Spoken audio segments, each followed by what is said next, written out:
specialty. My clients are all children, damaged, hurting children who have been sexually assaulted, physically abused, starved, ignored, abandoned, and every other lousy thing one human being could do to another. People who know what I do always ask me, what's the worst case you've ever had? When you're in a business where the child who dies earliest may be the luckiest child in the family, there is no easy answer. But I have thought about it. I think about it every day. My answer is that of all the many forms, is the cruelest and longest lasting of all. You Carry the Cure in Your Own Heart by Andrew Bach. Emotional abuse is the systematic diminishment of another. It is designed to reduce a child's self-concept to the point where the victim considers himself unworthy. Unworthy of respect, unworthy of friendship, unworthy of love. Emotional abuse can be as deliberate as a gunshot. You're fat, you're stupid, you're ugly. Or it can be as random as the fallout from a nuclear explosion. In matrimonial vows, for example. Children all too often become the battlefield. I remember a young boy, barely into his teens, absently rubbing at the fresh scars on his wrists. It was the only way to make them all happy, he said. His mother and father were locked in a bitter divorce battle, and each was demanding total loyalty and commitment from the child at any cost. Emotional abuse can be active, vicious belittling. You'll never be the success your brother was. More deliberate humiliation. You're so stupid, I'm ashamed you're my son. Emotional abuse can be passive, the emotional equivalent of child neglect. But whether as a deliberate target or an innocent bystander, the emotionally abused child inevitably struggles to explain the conduct of his abusers and ends up struggling for survival in a quicksand of self-blame. Emotional abuse is both the most pervasive and the least understood form of child maltreatment. Its victims are often dismissed simply because their scars aren't visible.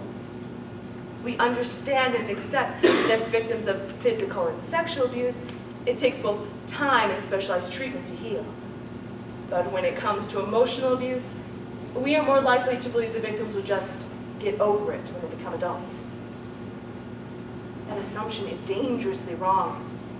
Emotional abuse scars the heart and damages the soul. Like cancer, it does its most deadly work internally. When it comes to damage, there is no real difference between physical, sexual, and emotional abuse.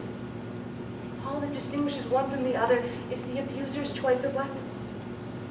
But emotional abuse is unique because it's designed to make the victim feel guilty. Emotional abuse is both repetitive and cumulative behavior, very easy to imitate.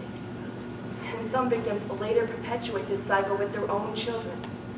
Although most victims courageously reject this response, their lives are often marked by a deep, pervasive sadness, a severely damaged self-concept, and an inability to truly engage and bond with others. The emotionally abused child can be heard inside every battered woman who insists, it was my fault, really.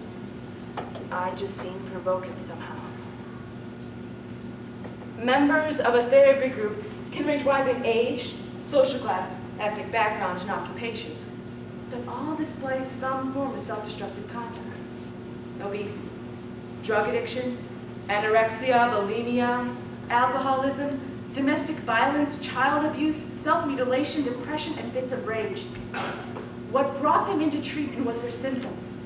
But until they face what they all have in common, a childhood of emotional abuse, true recovery is impossible.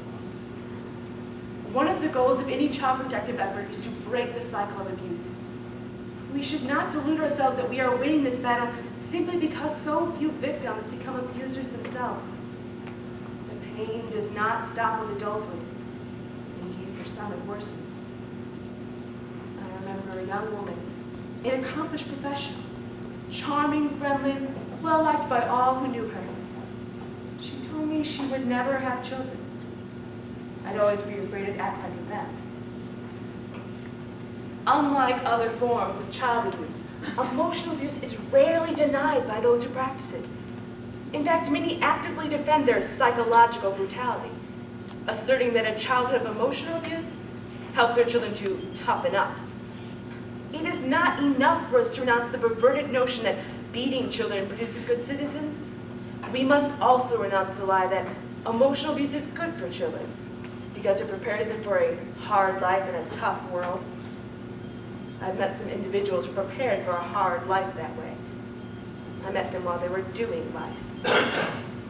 The primary weapon of an emotional abuser is a deliberate infliction of guilt. They use guilt the same way a loan shark uses money. They don't want the debt paid off because they're living quite happily on the interest.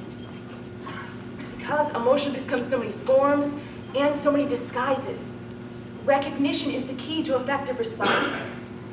For example, when allegations of child sexual abuse surface, it is a particularly hideous form of emotional abuse to demand that the child recant, saying that he or she is hurting the family by telling the truth. And the same holds true when a child is pressured to sustain a lie by a loving parent. Another rarely understood form of emotional abuse makes victims feel guilty for their own abuse by demanding that they understand the perpetrator.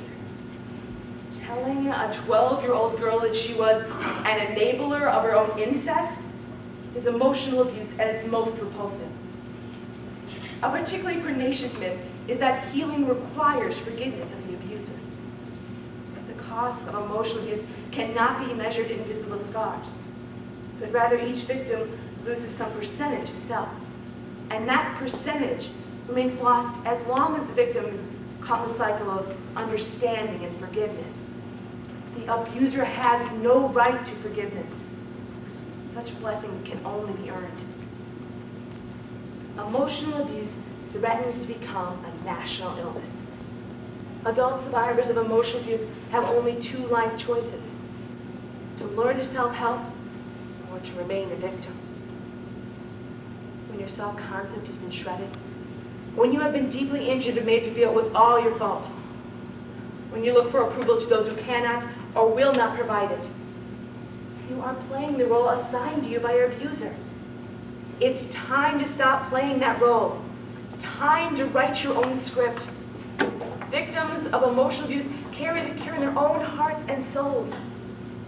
Salvation means learning self-respect, earning the respect of others, and making that respect the absolute minimum requirement for all relationships. For the emotionally abused child, healing does come down to forgiveness, forgiving yourself. How you forgive yourself is as individual as you are, but knowing that you deserve to be loved and respected, and empowering yourself with that commitment to try is more than half the battle, much more. And it's never too soon or too late to start.